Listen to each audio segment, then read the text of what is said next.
Hello, my name is Khadija Khanum from Millett Today TV Digital. Today we are here with Paul. Sir, can you please introduce yourself? Yes, my name is Paul from Cemplicity, a patient experience and outcomes company based out of New Zealand. So, can you tell us more about your company?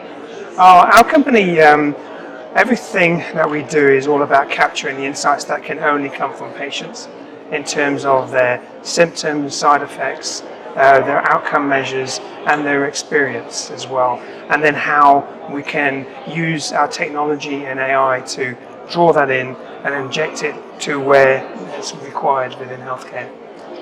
What measures do you take to ensure patient satisfaction?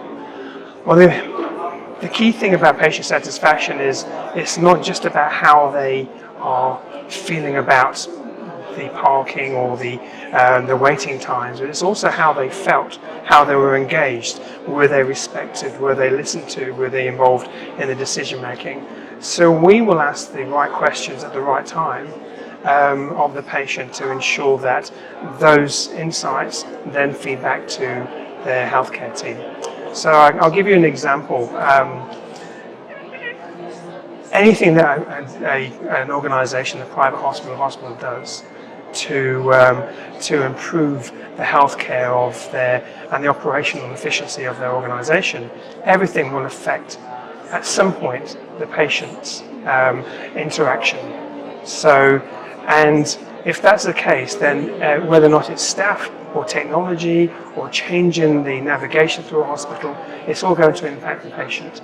And we're best to be able to find that and see that than from the patient themselves. And what we do, to answer your question, is we then allow that to go to the real people that can do something with it, the staff, the frontline staff at the ward, all the way through to the board. So it's more like an early warning system. You know, so if things are going to start changing and declining in operations or clinical care, it's going to reflect through patients first, through their experience and their outcomes. So if we capture that, that's an early warning system that an organisation can say, well, we can start to refine that and really make those improvements. Right. So what strategies or technologies do you apply in your measures? The strategies and technologies and our measures are that if, first of all, the strategy around real-time patient experience or real-time outcome measures, by having that immediacy means it can be acted upon rather than a lagging, and we heard it today, rather than lagging retrospective. You know, we're looking at today's news rather than yesterday's headlines. So that's a key strategy. Have it in place where you can have the information in front of you, in front of the right people. Second one is that personalization of insight. You know, as technology has gotten better, we're able to then refine the insights and therefore the alerts, the thresholds that we can work towards within a much more smaller group of people who can do something with it. So if some of the techniques are more generic.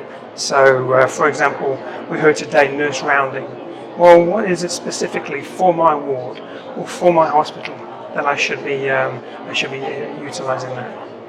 So, finally, what are your views on the Vision 2030 and PX numbers? Well, look, I think the Vision 2030 is so focused on the patient. Yes. You know, everything I see, and any board paper, any board report or annual report that I read, everyone says the patient is at the centre of everything we do, and I think Vision 2030 talks to that. Yes. So the PX, this is the enabler. This is where we get people to come in with a patient-focused mindset, technology, different systems, so that we can actually bring the patient to where they should be, which is at the centre of everything.